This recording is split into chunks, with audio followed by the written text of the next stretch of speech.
If you got a parking lot, you are sooner or later going to have parking lot repairs to make because you get cracks and little divots and stuff, and that's not good for your image or anything like that. Right. Dan, what'd you do for these guys? Okay, so this is this first shot we're looking at here. We're actually inside the Bobcat cold planter, and you can see that we're prepping to clean up, cut out that line. If you look to the right, you can see 2 lines.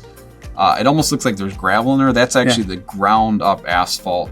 Those 2 lines look just like this line. Now, if it wasn't for us, this guy would probably be looking at a replacement of the parking lot. But we're able to see things in a certain way that if we cut up these 3 lines, we probably can get you back to flat and do something really nice. So here we're lining up the planer, but if you look at that particular cut, we'd have to do all sorts of things like rubber crack seal, pothole repair, and so on and so forth. Whereas if we bring in our Bobcat, we can cut it out 1 3/4 inches down and put in brand new asphalt. So we'll seal it up, it'll look nice, it'll last long. The other thing we did on this job is behind the building, they had water tipping towards the doorway.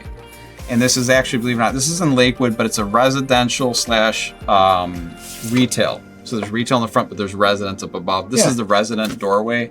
Imagine walking out of your house every day into a puddle. Every day, yeah. They were. So we actually tipped it. We raised it about 3 inches. We went up a couple bricks and we tipped everything down. We actually did a cut too, so we're locking it in.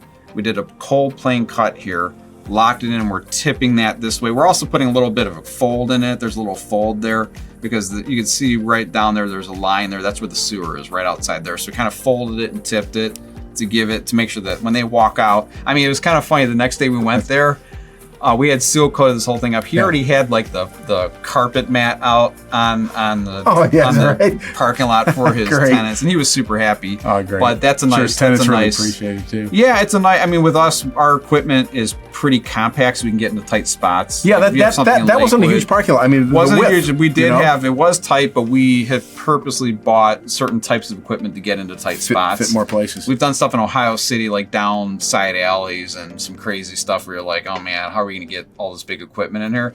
So in those situations, we're pretty good. We can get in places in Lakewood and Ohio City and really kind of help. That's really great. So if somebody's in a tough spot with how their parking lot is looking, and they're in a tough spot, you guys can get in there and fix it. Yeah.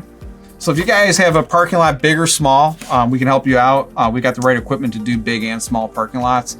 Our solutions are definitely more geared towards, I would say, the semi-permanent solutions, meaning it's not a brand new install, but it's also not, we're not just slathering something and saying see you next year. So if you want something that's going to last a little bit longer than trying to like just fill and crack with some sort of liquid, we could take care of you guys.